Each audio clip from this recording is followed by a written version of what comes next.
Hello dear students, welcome to Adored online classes. My name is CH Praveen Kumar.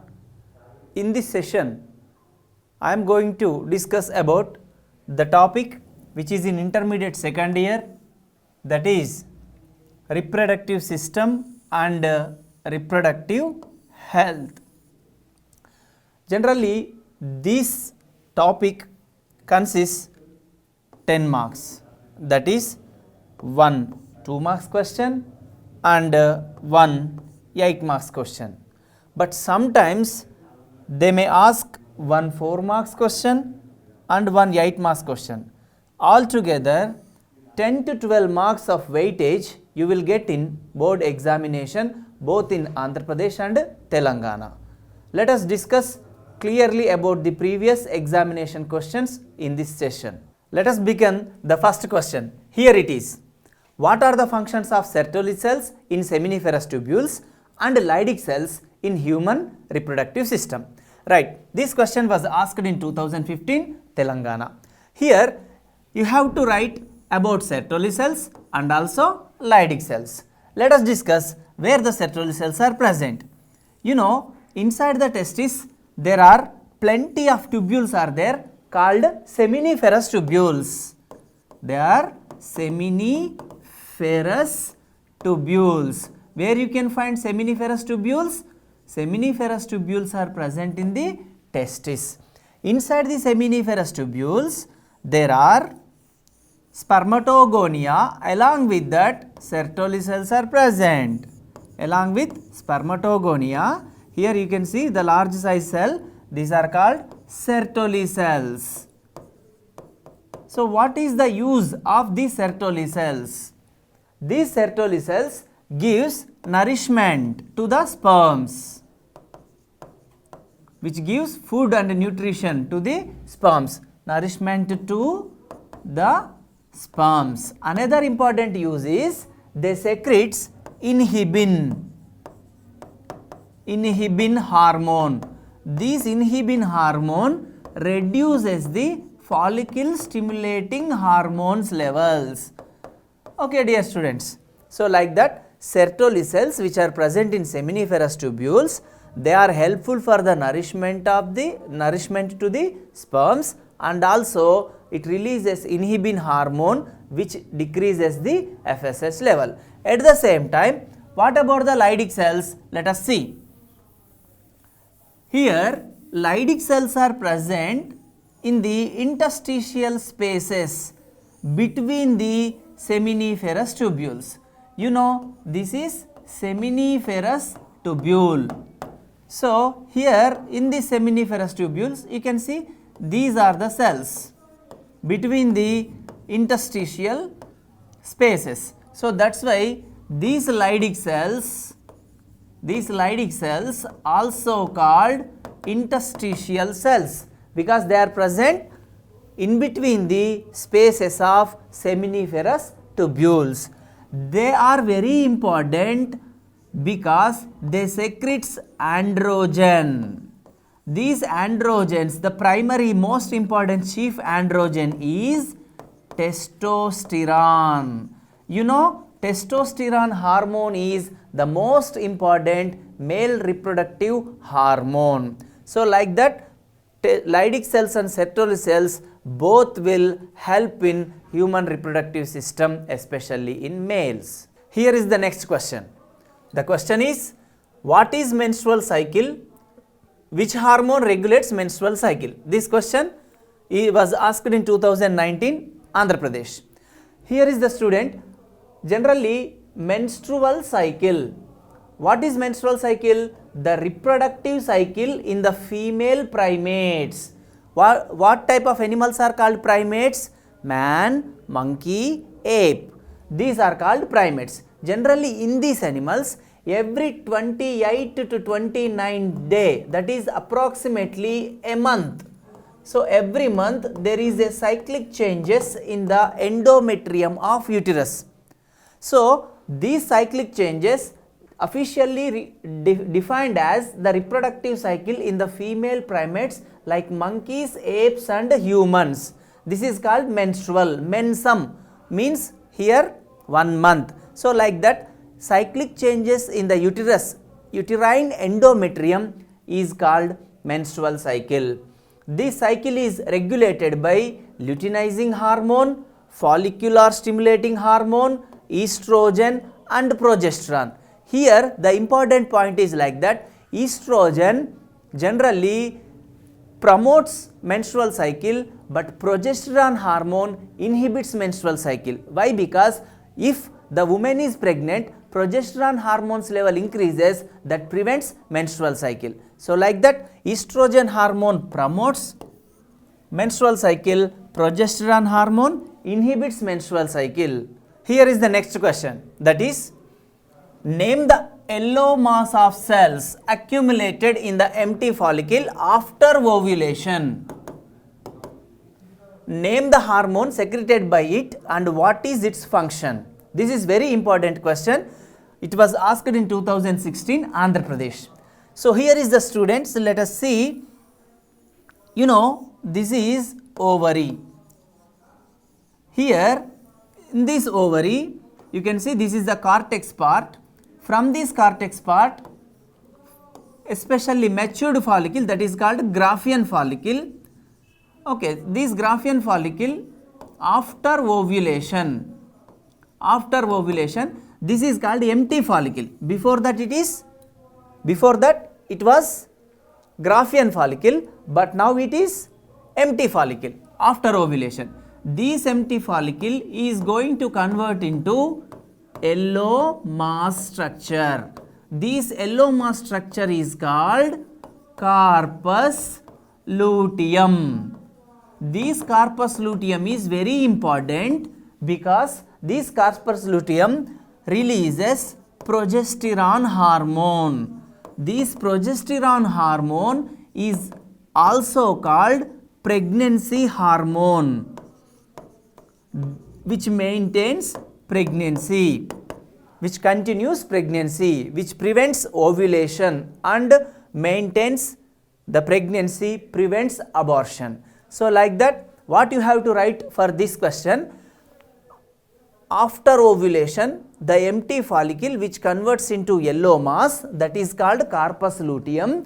This corpus luteum, temporary endocrine gland which secretes progesterone hormone. Progesterone hormone is very important for maintaining the pregnancy. Progesterone hormone prevents ovulation and it prevents abortion, continuation of pregnancy. For the continuation of pregnancy, which hormone is very important? Progesterone. Progesterone is coming from corpus luteum. Here is the next question, that is, what are the measures one has to take to prevent or controlling STDs? Here, how a person is going to get prevention related to STDs. This is very important related to social issues. So that's why this question is asked in the reproductive health topic. Okay. So here, first, avoiding sex with unknown or multiple partners. Here, what is STD? Sexually transmitted diseases. So what are the measures one has to take to prevent STDs? Here is the first one, avoiding sex with unknown partners or multiple partners. And the second one is, that is, using condoms during coitus.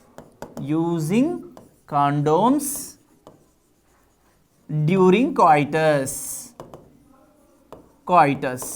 This is very important and compulsory point. Why? Because if a person is sexually participating with unknown persons or multiple partners, compulsory he has to use condoms. This will prevent direct contact with male and female. So that's why STDs are prevented. Another one, consulting qualified doctor. If a person is suffering from these STDs, compulsory he has to consulting qualified doctor. And not only qualified doctor, here he has to continue the complete medication. He has to take the complete course of tablets, that is complete medication. Then the STDs are prevented. Let us discuss the next question, that is here. What in your view are the reasons for the population explosions, especially in India? So, you know, India is most populated country, that is second place in the world.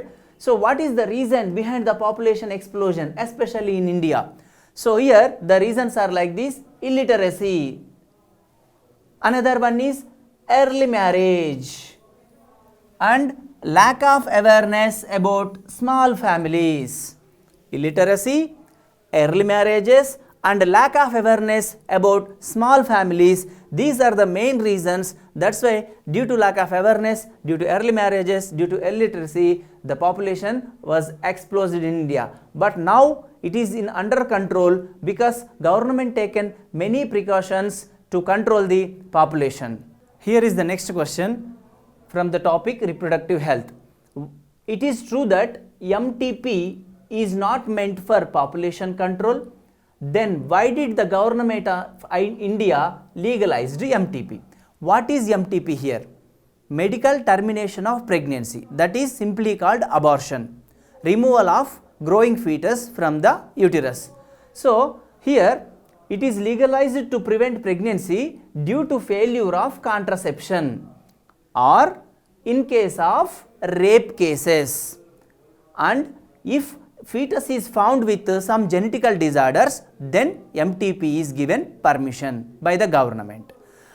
But sometimes what happens, it is misused. Why? Because you know, nowadays the parents who are not interested with the female fetus, they are going for abortion. That's why to control the female feticide conditions in our society, this is legalized. Especially in the 1971, there was an ordinance related to that with some rules and regulations. It is restricted and prevent misuse.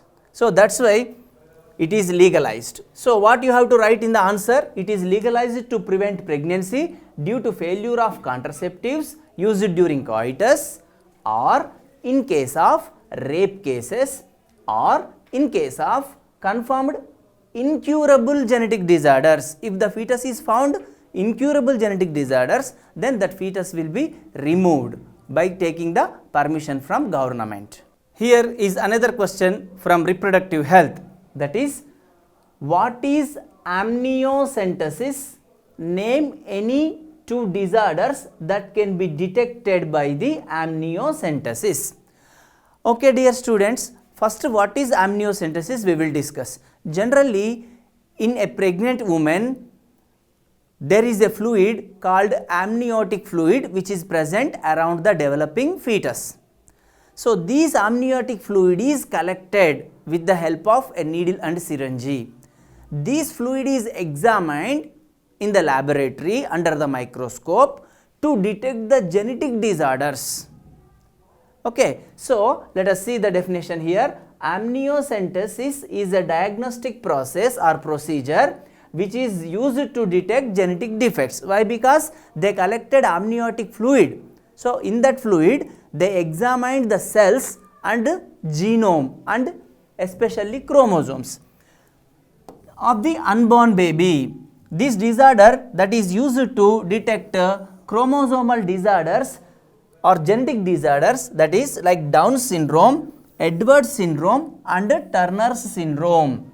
So this is one of the important method to identify genetic defects in the fetus. Yes, here is another question from reproductive health.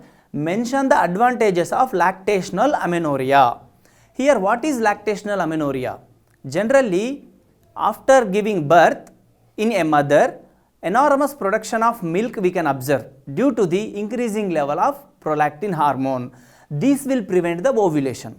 If there is no ovulation, we cannot observe the menstrual cycle. That's why it is named as amenorrhea. Amenorrhea means absence of menstrual cycle.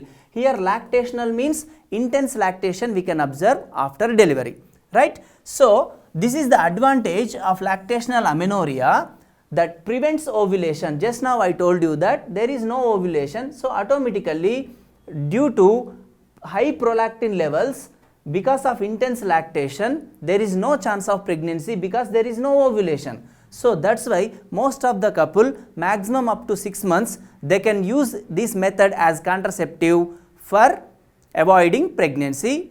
Now get ready for most important long answer question, that is, describe female reproductive system of a woman with the help of labeled diagram. This question is generally asked in the board examinations. So that's why be conscious while I am teaching, listen carefully. Yes, if you observe female reproductive system, there are different structures called ovaries. How many ovaries you can observe? One pair. And the next one, fallopian tubes. How many fallopian tubes you can observe? One pair. And one uterus and urethra and vulva. So these are the main reproductive structures in female body, and along with accessory glands we will discuss in this session. Here where you can find ovaries, yes, you see in this picture you can observe these are a pair of ovaries. Okay, and the tubes what you are observing from here to here, these are fallopian tubes, and this is inverted pear like structure, this is ovary, this is uterus, and this is the structure called cervix. Cervix leads to vagina. So one by one we will discuss. Now let us discuss ovaries. You know, ovaries are one pair. They are attached to abdomen with the help of mesovarium. So here is the mesovarium, which is double layer peritoneum, which is going to attach the ovaries to abdomen. Yes, if you observe the ovary, if you observe the ultrastructure, here the ovary is surrounded by tunica albuginea layer. Here there is a germinal epithelium, so that is cuboidal epithelium, which is very much helpful for germinating the new cells that are nothing but ova. That's why this is called cytogenic organ. Okay, yes, inside if you see there are two different parts. Outer part is called cortex and the inner part is called medulla. There are two parts. Outer part is called cortex and the middle central part is called medulla. Here, now if you observe the cortex, you can observe there are many different stages of developing ova you can observe. Plenty of ovas we can observe here. But in the medulla region it is not like that. In the medulla region you can observe blood vessels and nerves and some connective tissues. Here fully developed follicle is called Graafian follicle. You can observe from here to here there are different stages of developing ova. Fully developed ova, this is called Graafian follicle. This Graafian follicle is ready to release ova. The process of releasing ova is called ovulation. After that, that will be converted into yellow mass. This is called corpus luteum. You know the importance of corpus luteum, that releases progesterone hormone, which is very important to maintain pregnancy, right? If pregnancy does not occur, this corpus luteum is going to become a white scar called corpus albicans. These all the structures we can observe generally in the ovaries. Let us discuss one more structure, that is fallopian tubes. They are simply called oviducts. What is the use of oviducts? Dear students, if you observe here from the ova, here from the ova is released. That is, this is ovary, you know very well. From this ovary, after ovulation, ova is released. This ovum is collected by finger-like projections. If you observe here, there are finger-like projections. These are called fimbriae. These finger-like projections receives ovum.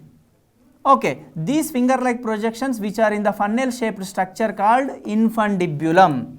So, most important part, infundibulum with the help of finger like structures which will collect the released ovum. And the next part is called ampulla, a narrow tube you can observe here. This is ampulla where the fertilization takes place. Another narrow tube you can see isthmus. So like that, fallopian tube consists three parts. One is infundibulum, next one is ampulla, and the next one is isthmus. Ampulla is specially meant for fertilization, though that's why it is called fertilization zone. A narrow tube, a narrow lumen you can observe here, this is isthmus. Isthmus leads to uterus. These fallopian tube lined by simple ciliated columnar epithelium. These cilia will move the ova or the zygote towards the uterus. And most important point is that these fallopian tubes are connected to abdominal wall by mesosalpinx. Mesosalpinx is double layer peritoneum which will help to attach the fallopian tubes into abdominal wall. Let us discuss another important structure in female reproductive system, that is uterus. So uterus is inverted pear shaped structure which is unpaired in human beings, that is very important to carry developing fetus. So here if you observe the uterus, uterus is attached to dorsal abdominal wall by double layer peritoneum, that is called mesometrium. What is that? Mesometrium.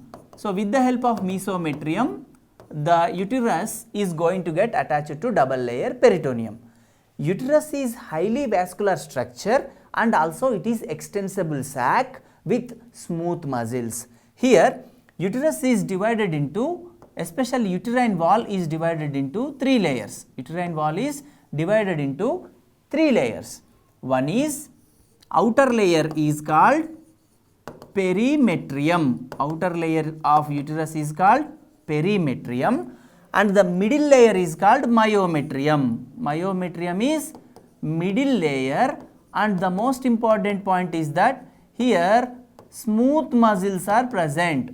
Thick layer of smooth muscles are present. They are very much helpful because during the pregnancy they can hold and also they can stretch during the pregnancy time. And another one, the inner lining, glandular epithelium, that is endometrium. This endometrium lining, what you are observing here, this endometrium lining generally sheds at the time of menstruation. During the menstrual cycle, at the time of menstruation or menstrual phase, this lining is going to get shed if pregnancy does not occur. If pregnancy comes, this particular layer holds the developing blastocyst, that is called implantation. Okay, so endometrium lining generally regenerates and also sheds. That is the specialty of this uterus. This uterus, whatever the structure we discuss now, this uterus opens into a narrow neck or narrow canal. This is called cervix. This is called cervix. This cervix along with vagina, it continues as birth canal. It continues as birth canal. So neck of uterus is called cervix, which is very narrow. Cervix leads to vagina. Cervix and vagina together called birth canal. This birth canal continues and opens through vestibule. Here is the next part in female reproductive system. You know, the vagina, which is a straight tube which opens into vulva or the opening, this is called vestibule. Into this vestibule, the vagina will open. This vagina is highly vascular structure with mucus, which is lined by non-keratinized stratified epithelium. Next, vulva. Vulva is also called pudendum. This structure is a slit-like structure in female reproductive tract which is covered by external genitalia that are labia majora and labia minora. Here you can see this upper lips like structures called labia majora, and the inner structures what you are observing here, these are labia minora. Inside the labia minora you can see the opening of vagina. So that's why this is called vaginal orifice. Orifice means opening. So like that, vaginal orifice opens below the urethra. Here you can see the urethra, and upper corner of the labia minora you can observe a structure called clitoris. This clitoris is homologous to penis, which consists erectile tissue and sexually excitable tissue, that's why it is equal to penis. Here this opening what you are observing, this is urethral opening. Below the urethral opening you can observe vaginal orifice. These two structures we can observe in the labia minora. Let us discuss accessory glands in female reproductive system, that are Bartholin's glands, Skene's glands and mammary glands. First we will see Bartholin's glands. Bartholin's glands are present posterior to the vagina and lower to the urethra. These posterior parts, Bartholin glands, are also called greater vestibular glands. These glands very much important because they can secrete the mucus and lubricates the vagina. This lubrication is very important during the coitus. These Bartholin's glands are equal to bulbourethral glands. These are equal to bulbourethral glands in male. So that is the importance of Bartholin's glands. Another gland, that is Skene's gland. Skene's glands are equal to prostate gland in male, equal to prostate in male. So they are present anterior to the vagina, and below the urethra. They are equal to prostate glands in man. Next structure, that is mammary glands. A pair of mammary glands which play very important role to suckle the young child. So here this is the tissue which consists enormous amount of fat and also milk secreting glands. Generally, if you take each mammary gland, here 15 to 20 mammary lobules are present. How many lobules? 15 to 20 small sacs-like structures called mammary lobules. These lobules consist mammary alveoli. Alveoli are the sac-like structures which stores the milk. Next, these alveoli together forms very large duct, that is called mammary duct. So these mammary ducts all together opens into ampulla. Here the milk is stored. Next, all the ampullas together forms lactiferous duct. These lactiferous ducts opens into nipple. So the young child suckles the milk with the help of nipples. Here this is the structure of mammary gland. Okay, here fat you are observing, mammary lobule to mammary alveoli to mammary duct to ampulla to lactiferous duct to nipple. So like that milk ejected out. After completion of writing one by one part in female reproductive system, finally you have to draw the diagram very neatly with the help of labeling. So here you can observe this picture. So here you can see the ovaries, you can observe fallopian tubes, both the sides, and pear shaped inverted uterus, and you have to clearly mention the cervix and vagina. So like that you have to draw the diagram with the labeling, then you will get full score.